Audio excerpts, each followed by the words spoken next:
दिल पे घर के काम से फ्री होती तो बोर होती, जिसके बाद उसने घर में ही दुकान खोलने की सोची। अरे ये इतने सारे कपड़े, अरे बहू क्या करेगी इनका? माँ जी, मैं घर में बोर होती हूँ तो सोचा सामने के कमरे में कपड़ों की दुकान खोल लूं। घर का काम भी हो जाएगा और 4 पैसों की कमाई भी। अरे वाह वाह, ये तो बहुत ही अच्छी बात है।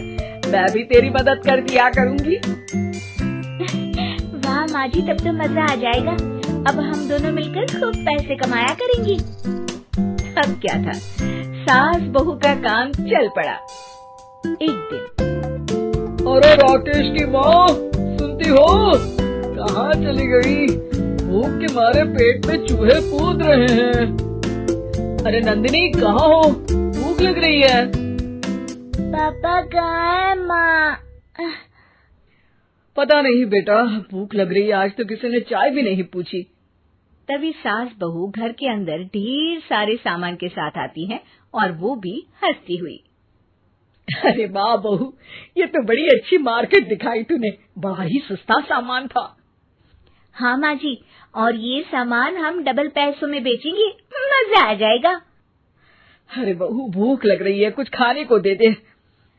माँ क्या बात है, आज किसी ने पापा को चाय भी नहीं दी? अरे बेटा, अब 40 साल में तेरे पापा ने क्या चाय बनाना भी नहीं सीखा? अरे बेटा रहने दे अब इस बहस को। तुम लोगों ने वैसे बनाया क्या है? बहू परेशान हो जाती है और सास को अकेले में लेकर जाती है। माँ जी, आज तो हम लोगों ने खाना ही नहीं बनाया। अरे बेटा, बाहर के छोले भटूरों से पेट इतना भर गया कि याद ही नहीं रहा कि घर में ये लोग भी हैं खाना खाने के लिए। अब क्या किया जाए? तभी घर में एक महिला आती है। जी, वो सुना है आप लोगों के यहाँ साड़ी बिकती है, जरा दिखाएंगे क्या? हाँ हाँ, क्यों नहीं। माँ जी, आप इन्हें साड़ी दिखाइए, मैं तब तक पिताजी और इनके लिए खाने का इंतजाम करती हूँ। सास उस औरत को लेकर सामने वाले कमरे में चली जाती है जहाँ उन लोगों ने दुकान खोली थी। वहीं बहू भी किचन में चली जाती है। अब इतनी जल्दी क्या बनाऊं? पापा जी तो खाने के लिए भी बैठ गए हैं। आइडिया, मैं खाना बाहर से ही ऑर्डर कर देती हूँ। थोड़ी देर में खाना आ जाता है और बहू टेबल पर खाना लगा देती है। हे भगवान, कितनी कड़वी दाल बनाई है बेटा। नहीं नहीं पिताजी, वो क्या बात है नंदिनी, रोटी तो चबाई ही नहीं जा रही है, लग रहा है रबड़ खा रहा हूँ। एक तो इतने महंगे होटल से खाना मंगवाया और वो भी इन लोगों को पसंद नहीं आया। तभी सास नोट गिनती हुई बाहर आती है। वाह माँ जी, बड़ी कमाई हुई लगती है।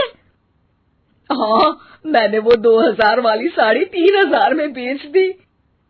अरे वाह माँ जी। दोनों सास बहू बहुत खुश हो जाती हैं। मेरे पेट में ना बेटा जोर का दर्द हो रहा है। अरे माँ, क्या हुआ? पेट में दर्द? बाहर का कुछ खाया था क्या? मैदा तो नहीं खा लिया? मैंने छोले भटूरे खाए थे। माँ क्यों खाए? आपको तो पता है कि आपको मैदा सूट नहीं करता। चलिए माँ को डॉक्टर के पास ले जाते हैं। तभी अंदर से पापा की आवाज आती है। हे भगवान, मेरा तो पेट खराब हो गया। सब पिताजी के पास जाते हैं। पिताजी, आपको क्या हुआ? खाना बासी था शायद। अरे पिताजी, नंदिनी जानती है कि बासी खाने से आपकी तबीयत खराब हो जाती है, तो वो ऐसा क्यों देगी, है ना नंदिनी? वो खाना मैंने बाहर से ऑर्डर किया था। मैं और माँ दुकान का सामान लेने गए थे, इसलिए खाना नहीं बना पाए। क्या नंदिनी, दुकान के चक्कर में तुमने तो सारे घर का हाल बिगाड़ रखा है। चलो अब माँ और पापा को लेकर अस्पताल चलते हैं। अस्पताल में जाने पर डॉक्टर कहते हैं, हाँ, इन दोनों को तो एक दिन के लिए एडमिट करना पड़ेगा। क्या? क्यों? पेट ही तो खराब है ना। हाँ, तो घर ले जाइए ना, अगर लग रहा है कि कोई बड़ी बात नहीं है और हम सिर्फ पैसा कमाने के लिए इन लोगों को एडमिट कर रहे हैं। नर्स, जरा इन लोगों को बिल तो दे देना। चलिए, मैं आप लोगों को पैक किछ समझा देती हूँ। जब बहू के हाथ में बिल आता है, हे भगवान, 60,000 रुपए! इतना तो मैंने कमाया भी ना था। अब समझ गई कि कमाई के चक्कर में घर के लोगों की सेहत के साथ मैं खिलवाड़ कर रही थी।